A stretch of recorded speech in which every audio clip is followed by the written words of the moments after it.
Lazaro?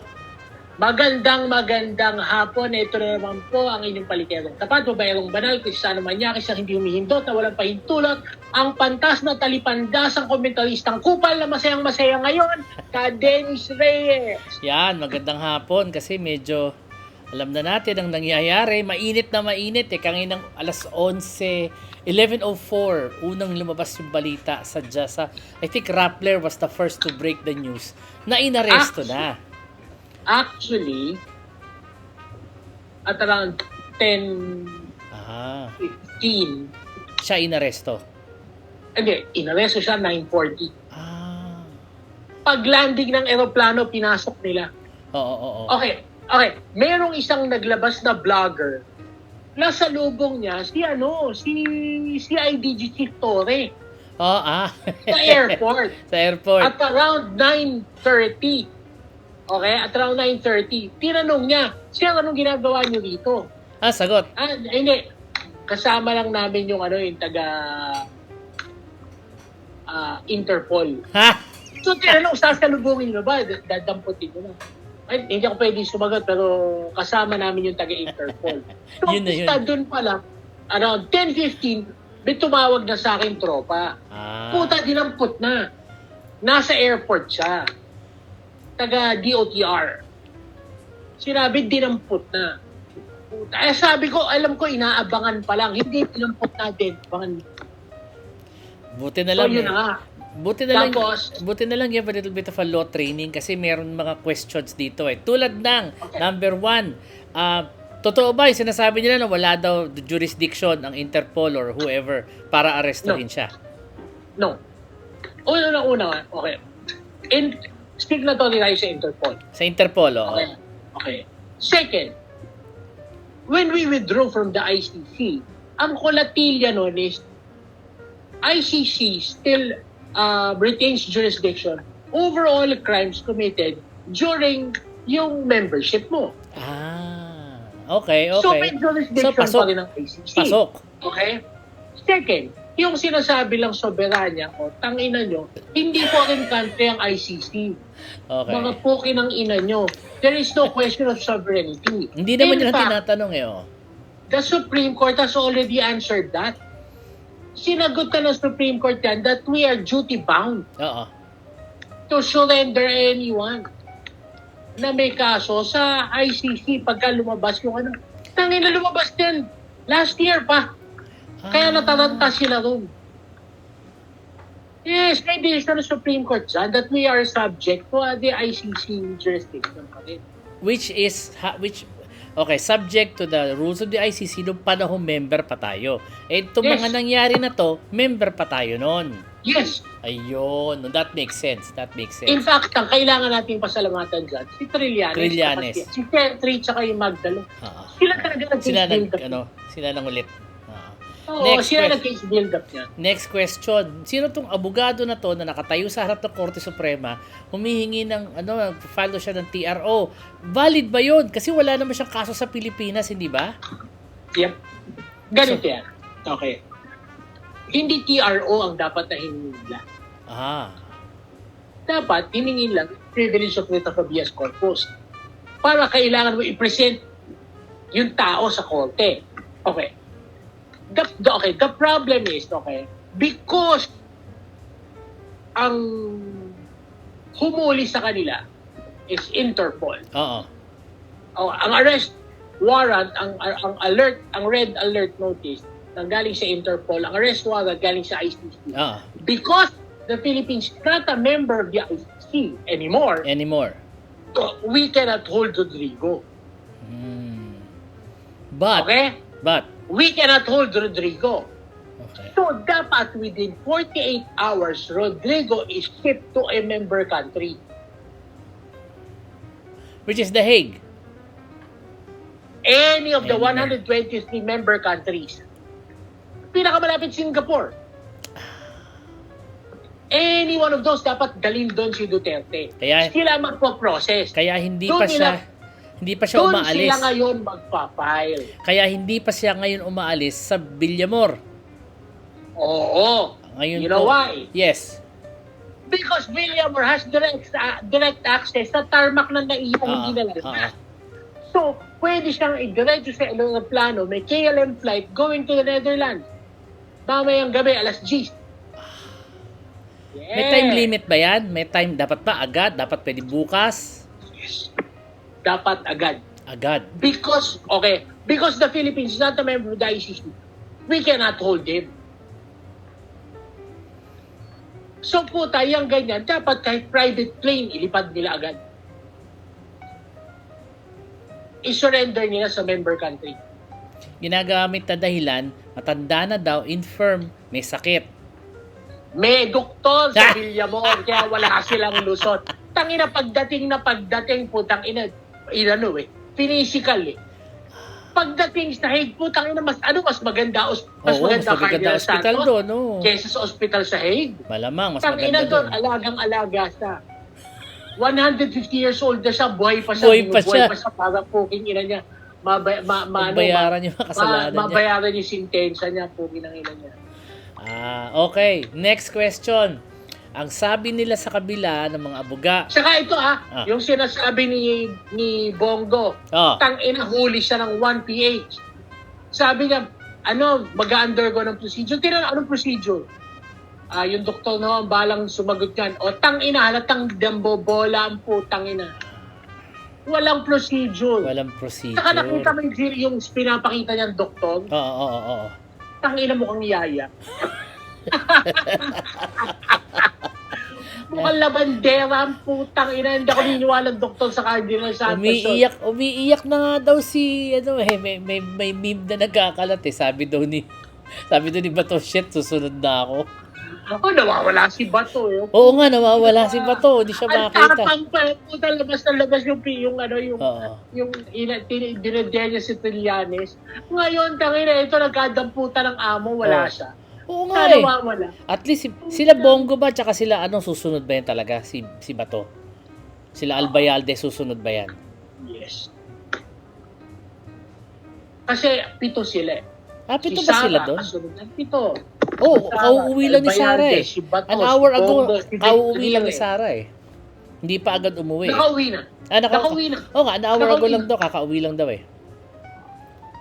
Mukhang... Hindi nga dumiretso yung Villamor eh. Pinatid yung kasama yung mga anak. So siya nagpunta, buwi muna sa kanila.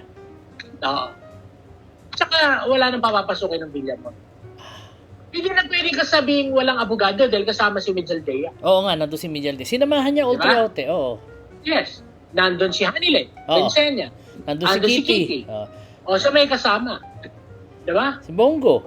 Di ba pinapasok si Bongo? Si Bongo na hindi pinapasok. Di nila pinapasok. Ang kasama lang, yung kasama sa plan. Ang chismis, ito naman, chismis naman to. Alam na daw ni Duterte na lalabas na daw at he was trying to seek asylum from China. True or false? Ganito. Suportado pa rin siya ng China kasi ang basa ko doon sa campaign na yun. Totoo yun, yung nagbigay ng $200. Ang nagbigay ng China. Namigay daw sa lahat. Ang nagbigay ng Chinese government, hindi PDP laban. Wala silang pera eh. Tapos na nag-organize to. Teka, para saan yung $200? For coming to the rally? For coming to the rally. Tapos, talagang heavy ang propaganda ng Chinese government sa Hong Kong, sa OFW community. Kaya malakas pa rin ang suporta niya. What's 93,000 versus konti lang ang tao natin dun eh. 93,000 ang OFWs natin. Pero magandang optics. Magandang optics kasi mapupuno yung stadium. Totoo naman. Di ba? Excuse me. How far gaano kabilis, ano mauuna para kay Sara? ICC o impeachment? ICC. Talaga? Oo. Wow. So para kasi, ang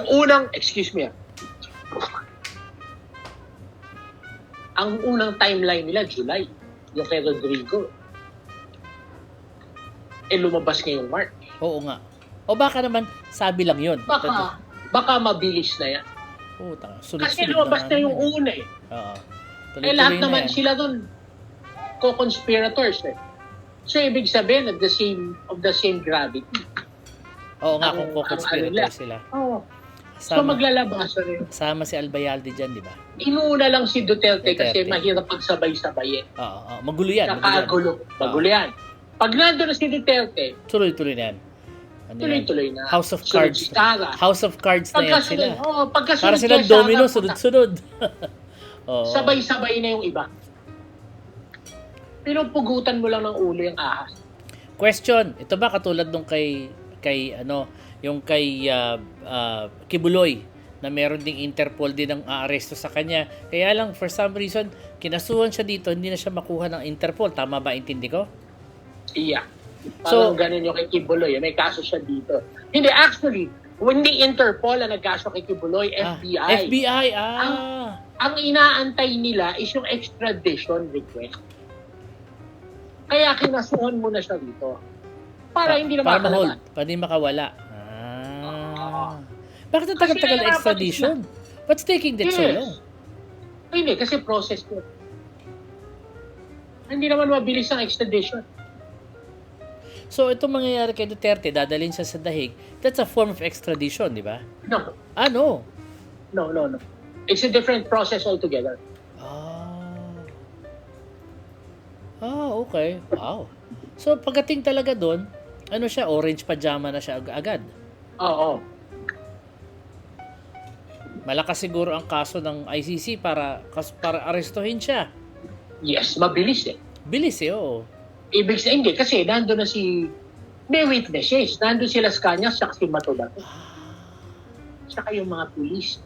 Teka, so malaking bagay pala sila Scans tsaka si Matobato? They were Yes, saka instrumental. May mga pulis na kumanta.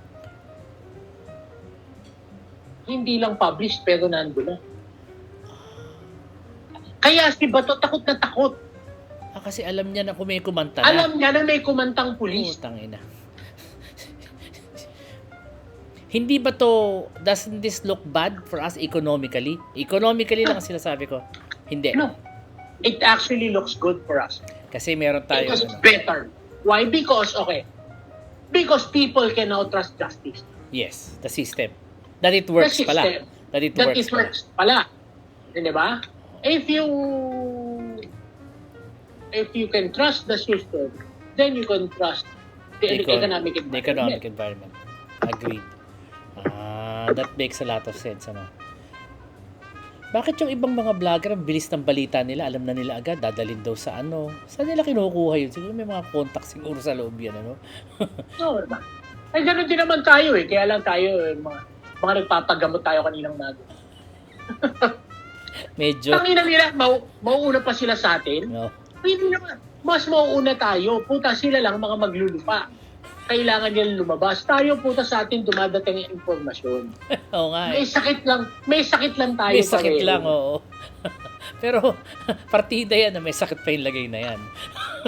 Nakakuha pa tayong kopya ng dokumento. Tangina ako, papayag ako mas malakas sila sa atin. Mas matigas sila sa atin. Pukingin na nila, papuputol ko, itlog ko. Marami sa akin tumatawag, nagtatanong. Ikaw pa tinatanong. Actually, I had so many phone calls kanina. Sabi ko, ano ba itong mga to? Diba? Sabi ko, manood kayong balita, huwag kayong magtanong sa akin. Ako naman, pinupush ko sila, watch the news, kasi it's all there. So, at this moment, ATM, Duterte is still in Villamor waiting for his plane to The Hague. Malamang kailan niya. Kasi alas 10 pa dating. Diretso nga man eh. Alas 10 ang alas. Amsterdam. Alas 10 ang alas. Diretso Amsterdam. Well, on the good side, Amsterdam is a beautiful city. City tour. I wish him luck. Sana maikot mo. May abogado pa siya doon sa The Hague? O Pilipino? Bibigyan siya ng choices doon. Kasi bibigyan siya ng kit doon. Yung kit na ibibigay sa kanya, andun yung rights niya, andun yung charges, tapos list of lawyers that he can choose from. Because remember, to be able to, kailangan certified ka. To be able to practice na International Criminal Court. Hindi kasama si Harry Roque dyan? Hindi ganun kasimple yun. Putas, Miriam was the only Filipino who was supposed to be a justice there. Tapos parang meron lang 3 Pilipino na licensed to represent. Hindi ko alam kung they still have license ngayon to represent clients in The Hague. Ibang klaseng ibang klaseng lisensya yun. Kahit magna cum laude ka sa law school, hindi kasama yun. That doesn't work. No. Meron ibang mga requirements eh. So malamang ang abogado doon. Certified. Malamang ang abogado niyo doon Amerikano o puti o local. Puti. Puti. Europeo. But kaya remember, di ba, yung UNCLOS natin, mga we had puti. to hire Yeah. puti. Yeah, puti ang mga abogado natin doon eh. Oo, kasi yung nagpa-practice doon. Although we had lawyers who were also helping out, pero hindi talaga sila yung humaharap. Sila lang yung nagre-represent sa Philippine government, Question. pero hindi sila yung counsel. Ito, question. Record. Pag may gusto gusto ni Duterte, di kampanilyang abogado na puti. Sinong babayad doon? Siya? Hindi. The Hague? Sagot ng ICC yun, no? Sagot ng Hague yun. Tsaka yung pro bono yun. Ang sinasagot lang ng The Hague doon, yung food and lodging ng abogado. Tapos parang may per diem sila na maliit lang. So it's a feather in your cap kung abogado ka? Yeah. Puta. Kahit na allowance ang binibigay sa'yo ng The Hague, pagdating naman sa private clients mo, puta, doon ka bumabawi. Babawi ka, Kasi Oo. maganda sa pangalan mo na kinuha kang abogado doon eh. Oo, puta, kahit na arbitrage ka lang doon, puta, porsyento ang hinihingi mo. Oo. Ganun. Mabigat yun. Kaya pinag-aagawan nyo na magkaroon ka maging certified na lawyer ka ng ICC. Okay, so assuming na let's go a little further.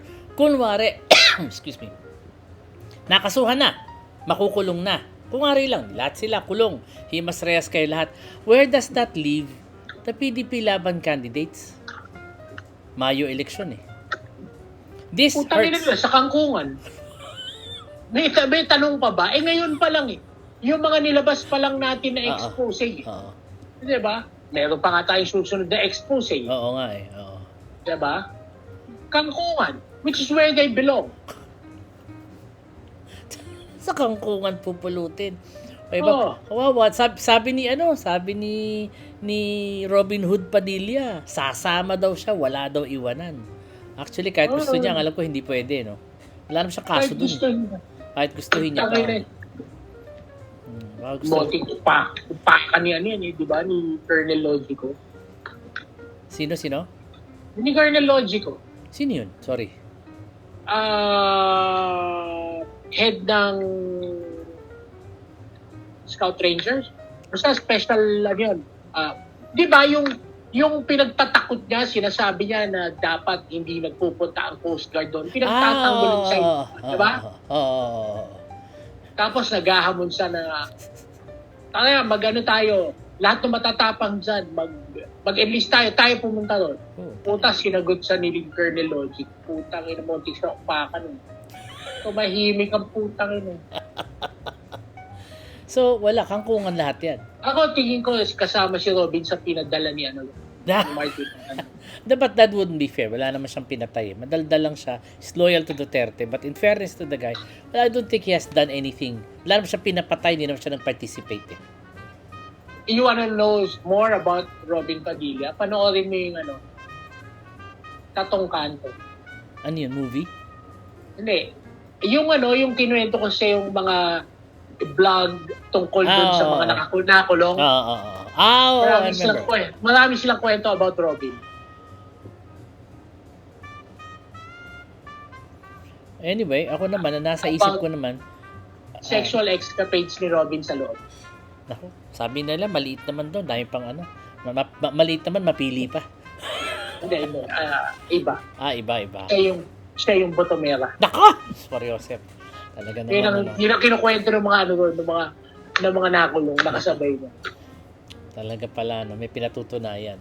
Anyway, so, when all is said and done, where does that leave, again, next question, where does that leave the Tulfos? Remember, they're loyal, Yeah. iba ang kalaban nila. Ang tingin sa Tulfo, sila yung Manchurian candidate na China. Oo. Everybody knows that. Oo. Kaya sila yung uupakan ng... Kaya ako, tingin ko, gago lang yung nag-file ng disqualification because hindi niya inayos. Hindi na inayos. Kasi na-dismiss. Lack of form. Hindi lack of yung substance. second district of Quezon City, kalaban niya yung anak, yung Ralph. Yung abogado daw yun eh. Nag-file dun eh. Kahit na abogado, hindi naman siya practicing. Hindi siya nagpa-practice sa COMELEC ng election law. So, hindi na alam yung mga proper form. Dapat may mag-file na matinong abogado. Baka ginagamit lang para lang merong may magandang optics lang, para lang promote himself. Sumikat. Pero, but I cannot even remember his name. Basa ko talaga may magpa-file siya. Oo nga. Somebody has to. Kasi talagang talagang ipapa-DQ si Erwin sa si Ben. Kaya si Ben nakikita yung inuupakan ng social media. Yung pagiging abusado. Nag-uumpisa na nga, nakikita ko yan eh. Teka muna, si Harry Roque, nagkaroon ng hearing kahapon, was it kahapon o kahapon, na nagsasalita si Senator Ontiveros. Tapos binabanggit niya na nagpunta daw she's making it come out, na nagpunta daw si Harry Roque from his hiding hole in Dubai, nagpunta daw ng Shanghai for a day and then came back. Ang sabi ng isang chismoso na nagsabi sa akin, parang emissary daw siya, parang advance party supposedly, to make sure that Duterte will have some kind of protection/asylum from China. Is that true? Yes or no? Or we don't know. All we know is nasa Hong Kong na siya. Pwede na siyang hindi umuwi. Umuwi pa. Bakit umuwi? Baka wala. Baka hindi sinuportahan. Well, kasi remember, nagbabati si Trump. Tsaka ang China. Tsaka ang China. Totoo yan, nagbabati sila. Negosyante si Trump. Si Trump naman, negosyo lang yan, walang personalan eh. Basta tuloy ang negosyo natin dalawa, okay lang yan lahat kay Trump. Hindi naman kailangan mag-away. Negosyante yan eh. Baka may nagbago sa China. Hindi natin alam. Diba? Or it's a form of de-escalation ng China. Pwede. Kasi, diba? Kasi, sobrang escalated din West Philippine Sea controversy. Yes, that's true. Alam ko si Trump nung nanalo siya sa yung inaugural niya, inimbita niya. Normally they don't invite presidents, but he invited 3 or 4. One of them was Xi Jinping, who could not make it and sent his parang second in power sa China. Parang vice president yata. I don't know who he sent, but he sent someone else. No, more or less medyo mataas din. Just so hindi ma-insulto yung imbitasyon ni And I think the reason that hindi raw siya nakapunta is because of his health. Chismis yan kalusugan to kaya hindi nakarating. So, if you... Actually, matunog yan chismis na yan. Oo. Medyo may problema siya. Oo. And I think he also wants... I think China is hurting from all the sanctions from the US and all these problems. And tsaka yung military spending nila, sakit din. Tapos ang dami nilang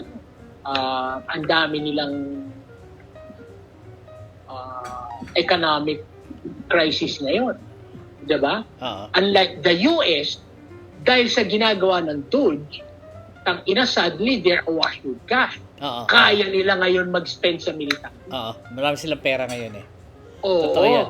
Actually, suddenly, pinatay nila yung gripo sa mga NGO. Yes. Tinanggalan nila ng funding ang World Health Organization, lahat ng mga tinatapunan nila ng pera dati. Suddenly, marami silang pera ngayon. Pwede ibo sa military.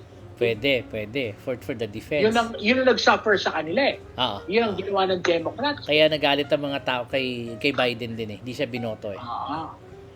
So now, kaya nila mag-spend sa military spending. Magaling din pala si Trump kahit paano, no? For them. Negosyante, Sanay siya sa ganyan. Sanay sa crisis. Tanggalan mo ng gripo, ibuhos mo dito. Tama naman. Some of his rules actually make sense. Ang fear ko kasi noon, nung panahon ng Democrat, baka baka bugbugin tayo ng China, baka hindi i-honor ng US yung ano nila. But it seems he has a different way of of handling things. And if they're friends, Oo. edi okay na lahat. Parang win-win, di ba? Oh, kasi Trump is for the US. Ang may problema sa kanila, Israel? ah, kasi hindi ma-predict ng Israel. Unlike the other presidential candidates, alam nila susuportahan sila all the way. Oo. Si Trump hindi. Oo. Si Trump, ang tingin niya, kung whichever is better for the US, the Israel doesn't matter. Oo. Ganun siya. Kung saan siya kikita, kung saan sila kikita as a country, Oo. negosyante. So puta, ba ang kinakatakot ng Israel? Baka yung mga ibang military spending sa kanila suffer. Yung military support mag-suffer. Ay, si Zelensky lang, lumabas na may kalokohan din eh. No, kaya pinatayan ng gripo yun. Oo.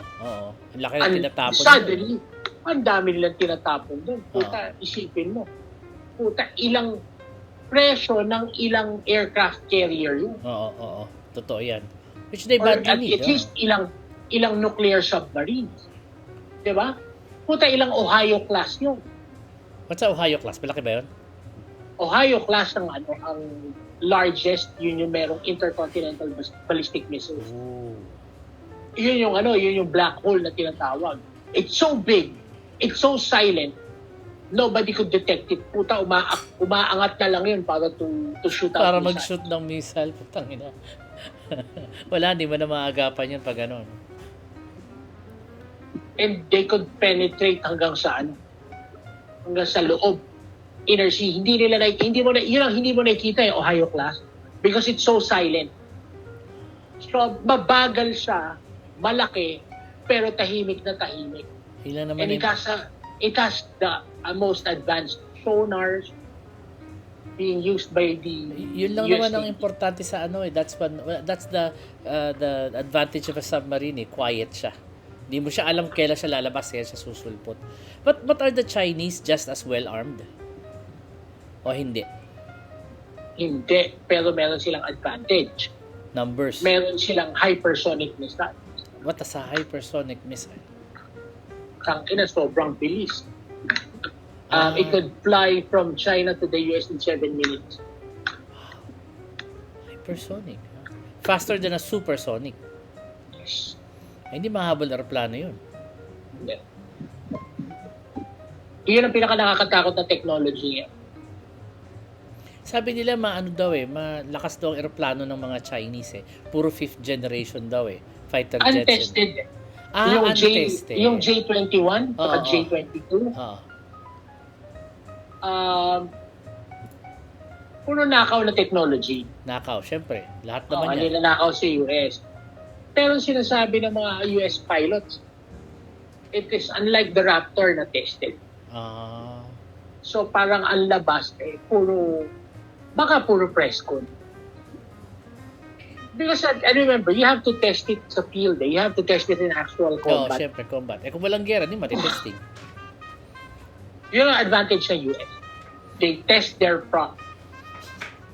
Because They they test wars. their military with their current arsenal palagi. Because they have wars all over the place. Lagi silang may pasimuno na mga ganyan eh. And so, going back to us, okay, and so, tanggal na siya. So, pipulutin sa kangkungan ang PDP laban, which is very probable. Ang biglang lalakas ang posibleng lumakas yan, Baste. Ano kinalaman ni Baste? Tatay niya na wala Pero namang ano yan si tumatakbo siyang vice mayor. Oo nga, pero wala So, naman. pwede siyang magkaroon ng sympathy vote. I don't think so. Pero pag nanalo si Duterte as mayor, nanalo siyang vice mayor, siya kung mayor.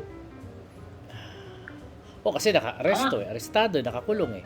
So, hindi makakaupong mayor. Nga pala, tumatakbo si Duterte, naresto ng ICC, ano na yun? Wala na ba yung niya? Pagtakbo niya? Hindi natin alam sa COMELEC. I-DQ ba siya ng COMELEC? Pwede Diba? pa bang mag-substitute? Di ba ginawa nila yung the last time? Pwede rin mag-substitute. Wala naman isa-substitute kundi si Pulong. Si Pulong ata kasama sa demanda eh. Si Pulong, congressman. Oo. So, posibleng substitute si Baste. Tatakbo si Baste mayor.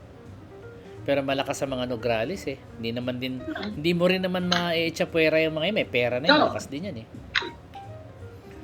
Baka lang magkaroon ng sympathy vote. Eh, sa tingin ko lang ha, naalala mo si Pinoy nanalo because of the sympathy votes kasi namatay ang nanay. Hindi naman namatay si Duterte, buhay na buhay eh. So baka walang ganong classic sympathy vote. Sana. Nakakulong eh. Sana. Sana, oo. Oh, pero nagrarally sila sa Rizal Park na yan. Ayun. Ngayon nagrarally sila pero hindi naman I'm looking at the news parang hindi siya parang it's not enough to create waves. To be much concerned. Oo, parang wala lang. Siguro may nagbigay lang ng sandwich at saka sesto doon. Tapos pumunta sila, kumuha ng sesto tsaka 500 nila, umuwi. Pero meron talagang mga Duterte talaga na nakita mo na gigil din. Meron ding mga few na rabid fans. No, meron talaga. So, teka muna, balik tayo sa Dalikay. Ako naman, interesado ako, what happens to Sara now? Di ba sabi mo, baka mauna ICC at kasama siya doon. Paano yung impeachment? So, ano yun? Parang, The impeachment can continue. it doesn't make sense. May kaso ka na sa ICC, may impeachment ka pa? Oo, kahit nandun ka. Bakit? Tinatanggal ka sa pwesto. Remember, ang impeachment is to remove a person Oo, from office. from office. Hindi ang pagkakakulong yun eh. So the impeachment will continue. Mga ilang taon makukulong si Duterte if ever? I don't know. Wala tayong experience sa ganyan eh. We've never No. had We've never had this kind of kinulong, inaresto. Medyo medyo ako sa akin, ang alam ko lang is people power kay Marcos kasi nagtatao. Ano kasi yan eh, ilang counts yan eh. Oo. So bibilangin yan kung ilang counts. Crimes against humanity. Oo, mabigat 'yun ha. Crimes Oo. against humanity, hindi crimes against persons eh. Against humanity, all of humanity. So para people of the world versus parang ganun. Oo. Krimen laban sa sangkatauhan. Bigat. Hanggang saan lang pwede magtago si Bato? Hanggang kailan siya pwede magtago? Lalabas at lalabas yan, di ba? Hindi naman Oo. pwedeng hindi ka lumabas. Puta, minomonitor yan. So, Hindi ako naniniwalang hindi minomonitor ng pulis yan. Alam nila kung nasan yan, si Bato. Pag tumakbo, Pag oras ng damputan, dadamputin. pag tumakbo ng ibang bansa, kung nga rin lang, makalusot, sumakay ng bangka mula sa Suwal, Pangasinan, tumakbo ng Malaysia, kung nga rin lang, maa-aresto pa ba siya? Mahahabol pa ba? Oo, kung may member country yun. Interpol ang maglalabas. Diba? Interpol ang maghahabol sa kanya. Oo. Red notice ng Interpol. Kakalat yun. So anywhere in the world, nasa. Wala siyang takas. Tumakbo sa Somalia. O Saka kaya sa Mogadishu. Gera Yun, pa ba? hindi member country yun. Di ba? O kaya sa Tuvalu. Tuvalu, member country. Ala! Oo. Member pa pala yung liit na yun ha. Member pa pala yun ha. Member ng Interpol yun. Nako! Wala, aresto ka pa din. Oo. Mogadishu. May gera pa ba sila? Wala na, no? Tapos naman na, no? Wala na. Babakasyon ka sa Mogadishu. Skuday. Mahirap ito. Pero, but this is a developing thing. New things will probably come in the news. Pag may bago, at mayroon kaming source who's going to tell us a few more other things, ilabas natin bukas. Bukas naman. Bukas naman. O So, sige. Ayan. babalikan ho namin kayo bukas. Balikan May nyo mga kami. bago. Meron lang kami inaantay ng mga Oo. updates And confirmations. na exclusive. Kami lang ang meron. Kami lang ang meron yan. Totoo yan. Intay-intay lang kami. Sige. Okay, so ako po si RP Lazaro. Ito po ang inyong kupal na komentarista, ka Dennis Reyes. Nagpapaalam, mabalo. Thank you. Bye-bye.